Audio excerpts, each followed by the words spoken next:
Here on Tybee, there are days when people can't get to work or can't get to school. We have to be aware of that. We have to know when that's going to happen. Unfortunately, flooding is a routine event that we need to better understand because it's no longer a once every 100 years kinds of issue.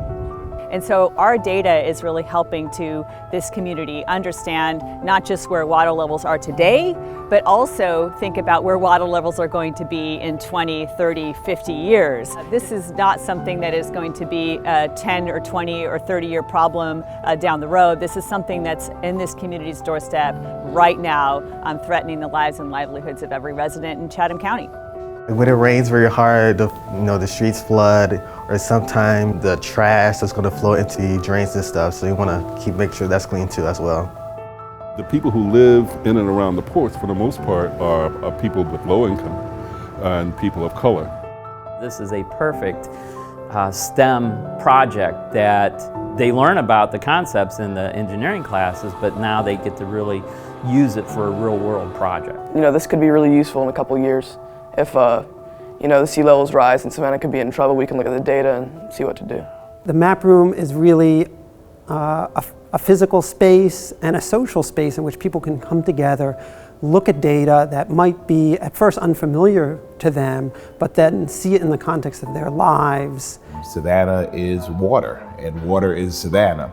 And water could be the life or it could be the end of Savannah. And so how we manage that, how we understand what happens in and around us, is going to be critical for our sustainability as we go forward. Well, it's utilizing this new data and this cutting-edge model, first that's ever been done in our country and one of the best in the world, to generate better decisions for our residents. So how do we apply this in real time? Can we provide notification systems for our residents, provide updates and data on localized flooding just in a way that's never been done before? We've seen the excitement coming from the youth movement and climate around the whole world, and now here in Savannah, focus on equipping and engaging these students to be part of the solution to their community's challenges going forward.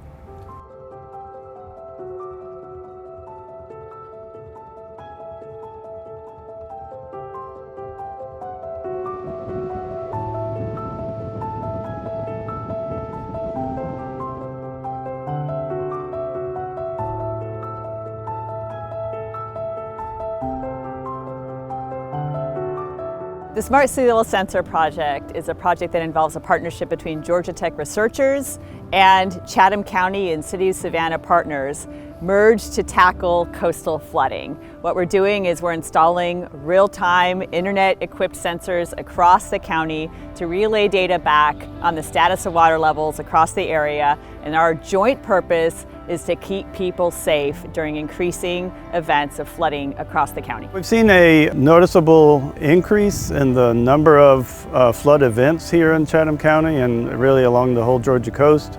This is happening with a much higher frequency. Also more recently, a number of hurricane named storm events that have affected the community led to evacuations at a much more regular basis, and also much more significant and regular risk of flooding. Our goal is to help everyone better understand exactly what the specifics are of that, and so that we can do a better job of anticipating when the next flood event is going to happen.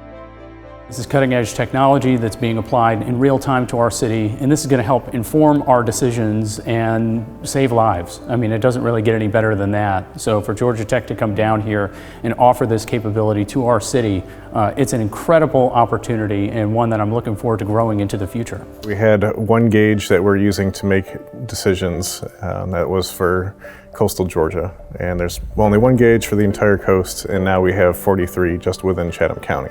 So this gives us hyper-local information so we can see exactly which areas are flooding and how severe it's going to be, as well as the timing of that flooding. There's several components of the water sensor project that are instrumental in decision-making when it comes to an emergency response. With having these sensors throughout the community, it allows us to see in real time where the flooding issues are and allows us to be able to make real-time decisions as to where resources need to be deployed.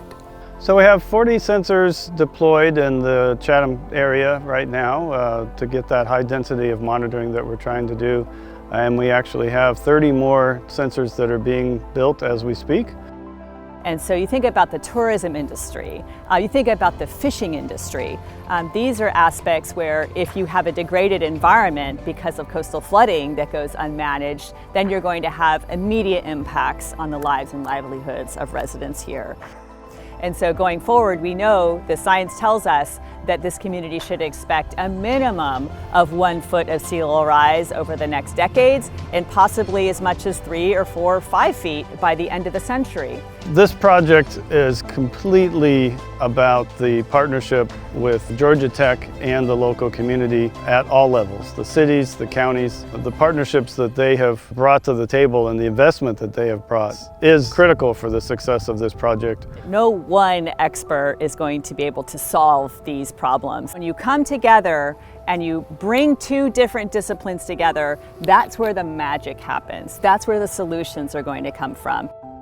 So students are our best asset at Georgia Tech. I mean, we have this crop of amazingly talented students, and they actually are clamoring for real-world experiences. They want to be part of the climate solution. The Sea Level Sensors program project has been a huge opportunity for me, given that I'm a first-year PhD student. I'm already in these meetings, having the opportunity to talk with all these people involved. We also have an eye towards expanding and building this framework out to communities like Charleston, communities like Miami, Jacksonville, and even down here on the coast, smaller towns that could really benefit from this kind of technology and this kind of framework. And so we are really trying to build tools around the sensors and processes and conversation and engagement mechanisms. So it's not just a widget that you purchase, right? But it's actually an entire package of solutions to deliver to the community to help people stay informed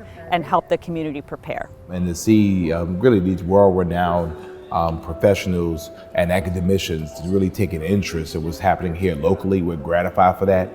We think it's necessary. Obviously, the better we are able to forecast and understand our environment and how water flows in and around us, the better we are for emergency planning, for ingress and egress out of our communities. Having more data helps us make better decisions. So as we try to build a more resilient community, we need to look at how this flooding could be impacting infrastructure, transportation, all sorts of different things. We want to make sure we're using taxpayers' money efficiently. Every time we come down, we have a public-facing event where we invite everybody and anybody who wants to come talk about the sensors. It is really around how we engage the community in this work and understanding all this really highly technical data that we're receiving on sea level rise, but translating that into something that's relevant for Savannah's day-to-day residents. It's also the map room that we're working through Dr. Yanni Lukisis at Georgia Tech. It's basically a tool for making large-scale physical maps of the places we live. And these maps can run up to 16 feet or bigger. A projector that's pulled up right alongside the table that makes any table into a map-making surface. And then the projection on that table guides people as they identify which are the streets, the parks, the waterways, and other elements that make up their neighborhoods that are important to them.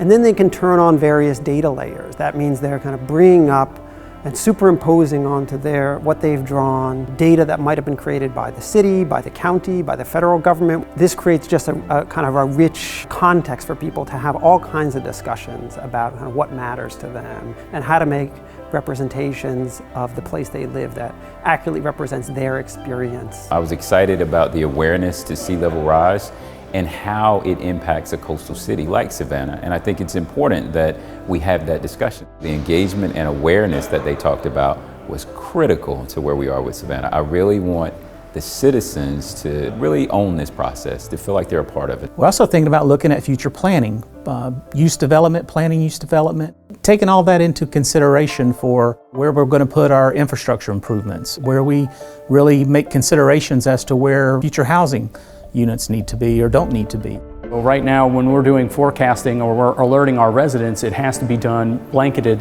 citywide or in a phased approach. We'll be able to get that data one day into the hands of residents at the individual localized level. And it's just incredible because it's never been done before.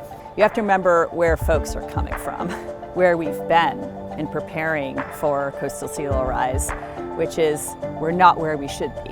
These sensors are a great way to begin some very hard conversations. This change is going to take quite a bit of time and quite a bit of conversations that have to be made respectfully, with sensitivity to the economic pressures, the cultural drivers, and the capacity needs to be built from the ground up. In their classrooms, students can work with the data that we're learning from the sensors, but also actually putting the sensors together, assembling them, working with Jenkins High School here in Savannah, where the students have actually been doing the assembly, and 30 of the ones we have deployed, they were a part of.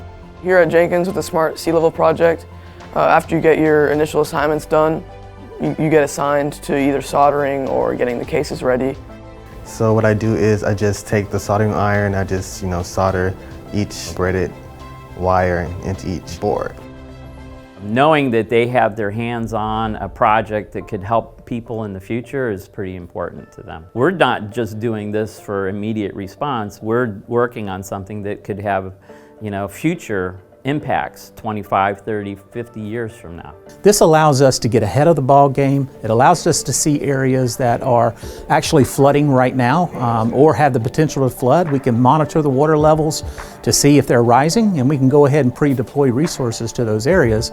So modeling is a tool that really allows you to look into the future. What the model does for us is allow us to run different scenarios, and those scenarios help guide our future. Georgia Tech is listening, responding, and coming up with ideas and solutions that the community can then assess, agree with, and implement. This is the reality that we're living in and the global climate that we have. Sea level is going to continue to rise, and how do we inject that into our urban plan, into our neighborhoods, to better inform us and make better decisions in the future? Our world is changing so rapidly, technology is changing so rapidly. Having access to Georgia Tech and their incredible resources to help us solve problems with emerging technology is going to be extremely useful in the future. We are here for the long-term process as well, and everybody needs to know that, and that's how you build lasting partnerships that can be impactful in something as sticky as coastal flooding.